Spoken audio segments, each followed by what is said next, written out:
Misalkan adik-adik ingin mengukur panjang meja menggunakan penggaris.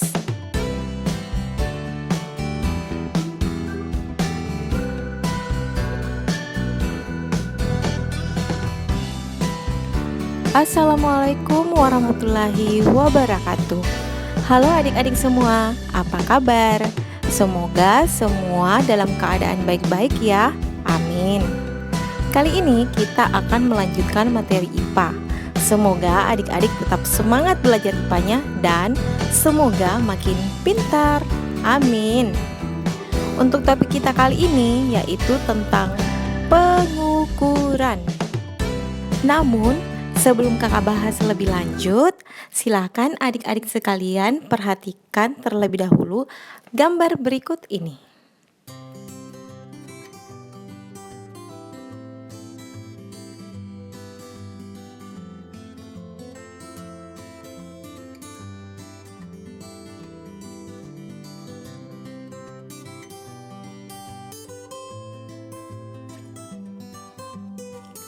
Nah, kira-kira gambar tersebut lagi melakukan apa?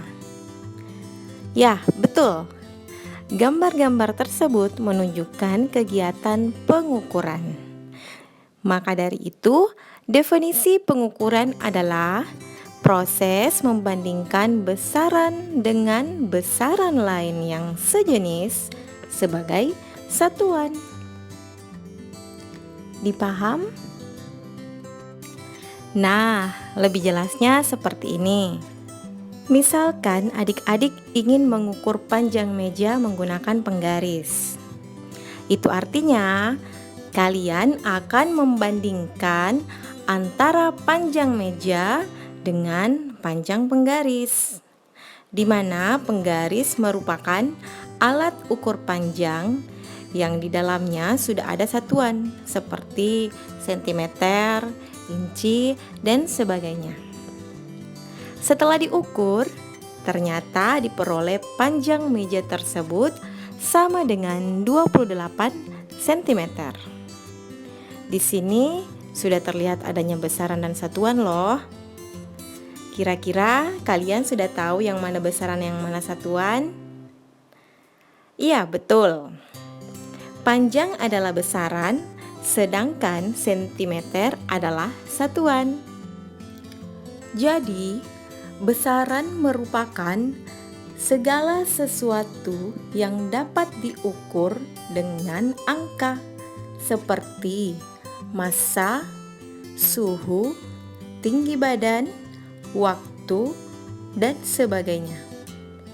Sedangkan satuan merupakan sesuatu yang digunakan sebagai pembanding dalam pengukuran seperti meter, sekon, kilogram, dan sebagainya. Perlu adik-adik tahu bahwa ada dua jenis satuan, yaitu satuan tidak baku dengan satuan baku. Satuan tidak baku seperti jengkal. Ini tidak disarankan digunakan karena tidak diakui secara sistem internasional. Kenapa? Nah, misalkan si Anto dan si Budi akan mengukur panjang meja yang sama menggunakan jengkalnya. Ternyata hasilnya adalah panjang meja 3 jengkal si Anto. Kemudian panjang meja ternyata 4 jengkal si Budi. Itu artinya pengukurannya dianggap tidak akurat. Sedangkan satuan baku yaitu satuan yang sudah ditetapkan dalam sistem internasional. Seperti yang kita bahas sebelumnya, ada meter, sekon, kilogram, sentimeter. Nah, itu adalah satuan baku yang sudah ditetapkan dalam sistem internasional. Sekarang kita masuk pada jenis-jenis besaran.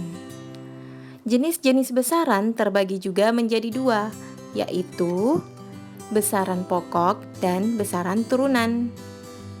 Besaran pokok adalah besaran yang satuannya telah ditetapkan terlebih dahulu dan tidak bergantung pada satuan-satuan besaran lain. Contohnya seperti ini. Kalian akan mengukur panjang meja seperti yang kita lakukan tadi. Nah, kalian tinggal ukur saja pakai penggaris atau meteran. Di sana kan sudah ada satuan panjang seperti meter atau sentimeter yang telah ditetapkan terlebih dahulu. Nah, seperti itu. Jenis-jenis dari besaran pokok juga kalian bisa lihat pada tabel.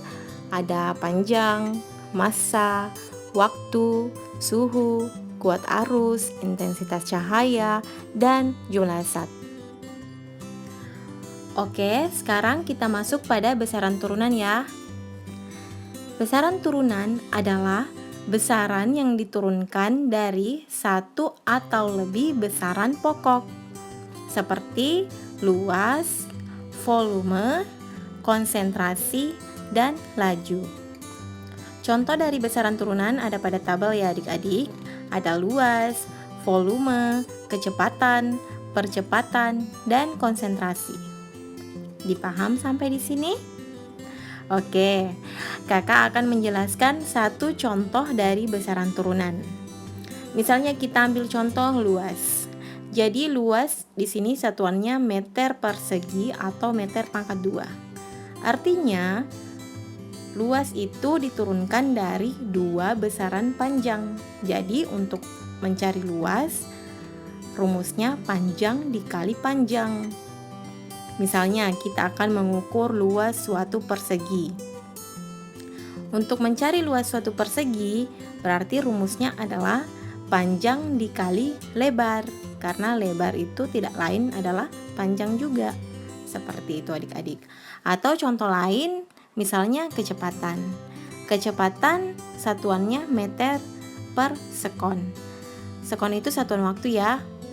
Jadi kecepatan ini diturunkan dari satu besaran waktu dan satu besaran panjang. Jadi misalkan si Anto akan pergi ke rumah Budi dengan berjalan kaki. Nah, pertanyaannya, berapakah kecepatan Anto sampai ke rumah Budi? Berarti di sini kita harus tahu dulu berapa jarak rumah Anto ke rumah Budi dan berapa waktu yang ditempuh Anto ke rumah Budi. Kemudian kita masukkan di rumus yaitu panjang per waktu atau jarak per waktu menghasilkan kecepatan. Seperti itu, dipaham ya? Oke, selanjutnya jenis-jenis alat ukur. Ini juga perlu adik-adik tahu ya. Alat ukur panjang ada meteran, meteran kelos, penggaris, mikrometer, dan jangka sorong. Kemudian yang kedua, alat ukur suhu, ada termometer. Nah, di sini ada berbagai macam termometer. Ada termometer air raksa, alkohol, klinis, inframerah, bimetal, dan sebagainya. Kemudian yang ketiga, ada alat ukur massa, ada timbangan digital, timbangan duduk, timbangan gantung, ada neraca. Nah, ada neraca 3 lengan, ada yang 2 lengan, dan ada yang 4 lengan. Kemudian alat ukur waktu ada arloji, jam pasir, stopwatch, dan jam matahari. Sekian, semoga bermanfaat dan nantikan video-video selanjutnya. Dadah!